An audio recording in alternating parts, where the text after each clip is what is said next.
Hello my dear commerce students, languages எல்லாம் சூப்பரா தட்டி தூக்கிட்டீங்க அப்படின்னு நினைக்கிறேன். அடுத்தது நம்ம வந்து காமர்ஸ்க்கு ஃபோக்கஸ் பண்ண போறோம். நம்மளோட கோர் சப்ஜெக்ட். ஆனா 28 சாப்டர்ஸ் இருக்கு அப்படிங்கிறதுக்கு நீங்க கொஞ்சம் ரிஸ்கா ஃபீல் பண்றீங்க அப்படின்னா இங்க ஒரு ஸ்டடி பிளான் இருக்கு. இதை கண்டிப்பா ஃபாலோ பண்ணிக்கோங்க. 6th அன்னைக்கு எக்ஸாம் எழுதிட்டு கொஞ்சம் டயர்டா வந்திருப்பீங்க இல்லையா? அதனால நம்ம இன்னைக்கு only book back 1 marks and differentiation questions மட்டும் படிச்சுக்கலாம். ஏன்னா டிஃபரன்சியேஷன்ல நமக்கு நியர்லி ஒரு 20ல இருந்து 22 மார்க்ஸ் வரைக்கும் வெயிட்டேஜ் இருக்கு. அண்ட் நீங்க ஒரு டாப்பரா இருக்கீங்க அப்படின்னாலோ இல்ல ஒரு ஆவரேஜ் பீப்புளா இருக்கீங்க அப்படின்னாலோ உங்களுக்கான ஸ்டடி பிளான் நான் தனித்தனியா கொடுத்துருக்கேன். நீங்க இதை ஃபாலோ பண்ணிக்கோங்க. 7th அன்னைக்கு நம்ம என்ன பண்ணலாம் அப்படின்னா சாப்டர் வைஸ் ப்ரிப்பேர் பண்ணலாம். அப்பதான் நம்மளால 2 மார்க்ஸ் 3 மார்க்ஸ் அண்ட் 5 மார்க்ஸ் எல்லாத்தையும் அட்டஸ்ட்ல கம்ப்ளீட் பண்ண முடியும். கம்ப்ளீட்டா 5 மார்க்லயே உட்காந்துட்டு இருந்தோம் அப்படின்னா நமக்கு ரொம்ப டைம் கன்சூமிங்கா இருக்கும் அண்ட் நம்ம ஃபோக்கஸ் பண்ற ஏரியாவும் கம்மியா தான் இருக்கும். அதனால நான் ஆவரேஜ் பீப்புளுக்காக தான் இந்த சாப்டர் வைஸ்ல 5 மார்க்ஸ் கம்ப்ளீட் பண்றதுக்காக பிளான் கொடுத்துருக்கேன்.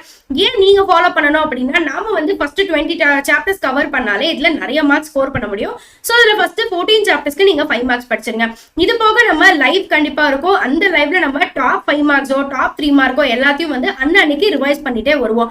8th அன்னைக்கு நீங்க இந்த ஆர்டர்ல சாப்டர்ஸ் வந்து ஃபோக்கஸ் பண்ணுங்க. அண்ட் 60 மார்க்ஸா இருந்தீங்கன்னா உங்களுக்கு அடுத்த 14 சாப்டர்ஸ் தான். ஏன் அடுத்த 14 சாப்டர்ஸ் இன்னைக்கே கொடுத்துட்டேன் அப்படின்னு பாருங்க. ஏன்னா நம்ம ஃபோக்கஸ் பண்றது ஃபர்ஸ்ட் 20 சாப்டர்ஸ் தான் இல்லையா? அதனால நெக்ஸ்ட் 14 சாப்டர்ஸ் முடிஞ்ச வரைக்கும் இன்னைக்கு முடிக்க பாருங்க. அண்ட் அடுத்தது நம்மளோட 9th அன்னைக்கு பார்த்தோம் அப்படின்னா இந்த ஆர்டர் வைஸ் நீங்க சாப்டர்ஸ் படிச்சுக்கோங்க.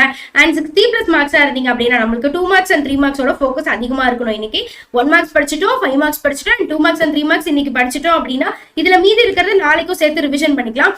லைவ்லயும் நம்ம 2 மார்க்ஸ் அண்ட் 3 மார்க்ஸ் தான் படிக்க போறோம். அதனால அது கண்டிப்பா யூஸ்ஃபுல்லா இருக்கும். அண்ட் உங்களோட லாஸ்ட் டேல நம்ம என்ன பண்ண போறோம் அப்படின்னா கம்ப்ளீட் புக் இன்சைடுக்கு ஒதுக்கி வச்சிருவோம். ஏன்னா புக் பேக் எல்லாமே நம்ம கவர் பண்ணிட்டோம். அதனால புக் இன்சைட் எல்லாத்தையும் இன்னைக்கு கவர் பண்ணிடலாம்.